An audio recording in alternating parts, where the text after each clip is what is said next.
दोस्तों, स्वागत है हमारे जियोपॉलिटिक्स के इस चैनल जारांश डेली में। दोस्तों, इस मैप को गौर से देखिए। इसमें जो आपको स्प्रैटली आइलैंड करके छोटे छोटे टापुओं का ग्रुप दिखाई दे रहा है, चाइना इन आइलैंडों को अपना बताकर इनको कब्जाने की कोशिश में लगा है और इनमें से कई आइलैंडों को चाइना कब्जा भी चुका है। जबकि लीगली देखा जाए तो ये सभी आइलैंड फिलीपींस के हैं। यही नहीं दोस्तों, चाइना इन आइलैंडों को कब्जा कर इन पर अपने आर्मी बेस बना रहा है। दोस्तों, चीन की नीति हमेशा विस्तारवादी रही है, जिसके तहत वो अपने पड़ोसियों की जमीन को पहले अपना बताता है और फिर उस पर कब्जा करना शुरू कर देता है। फिलीपींस के इन द्वीपों को भी चाइना दक्षिण चीन सागर का हिस्सा बताकर इन्हें अपना बताता है। दोस्तों, बात यहीं खत्म नहीं होती। ड्रैगन की माने तो पूरा दक्षिण चीन सागर भी उसका है। चीन दक्षिण चीन सागर के अधिकांश हिस्से पर दावा करता है, जिसके कुछ हिस्सों पर Philippines, Brunei, Malaysia, Taiwan, Vietnam और इंडोनेशिया भी दावा करते हैं। 2016 में एक अंतर्राष्ट्रीय न्यायाधिकरण ने फिलीपींस की अपील पर दिए फैसले में चीन के दावे को अमान्य कर दिया था।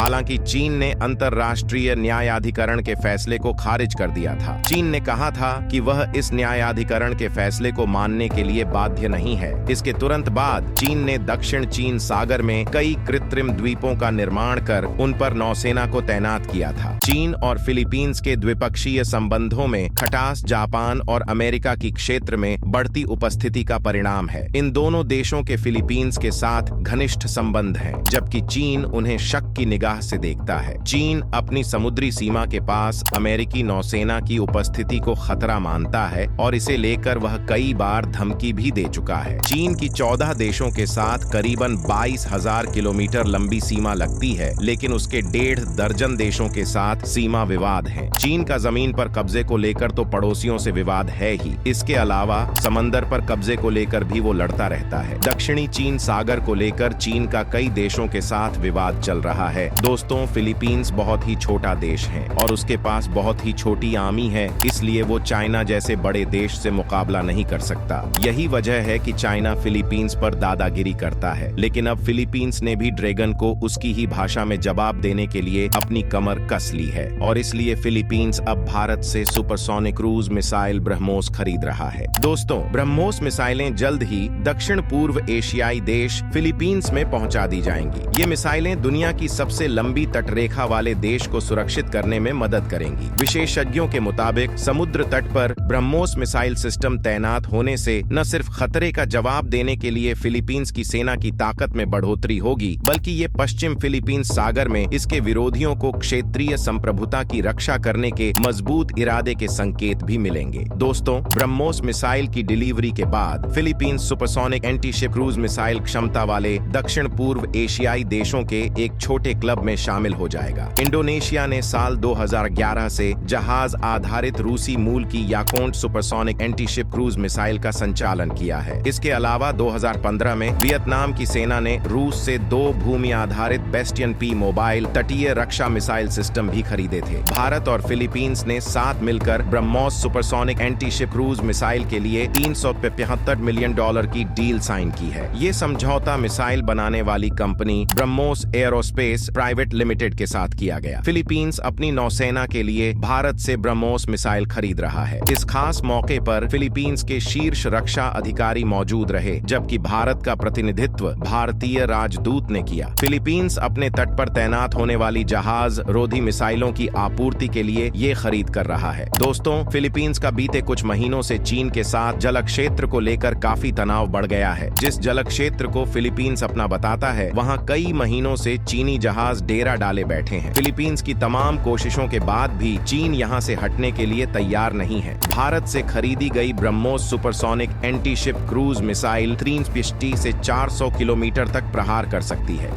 मतलब कि इतनी दूरी पर खड़े दुश्मन का इससे काम तमाम किया जा सकता है। मिसाइल 2.8 मैक यानी ध्वनि की गति से लगभग 3 गुना गति से दागी जा सकती है। इसका हाल ही में एक नया वर्जन भी टेस्ट किया गया था। जनवरी को ओडिशा के तट पर किया गया ये परीक्षण सफल रहा। तकनीकी लिहाज से मिसाइल नई खूबियों से लैस है। ब्रह्मोस की खासियत ये है कि इसे पनडुब्बी, युद्धपोत, प्लेन या जमीन पर स्थित प्लेटफॉर्म कहीं से भी लॉन्च किया जा सकता है और यही वजह है कि भारत की ब्रह्मोस मिसाइल का नाम सुनकर चीन के हाथ पांव फूल जाते हैं।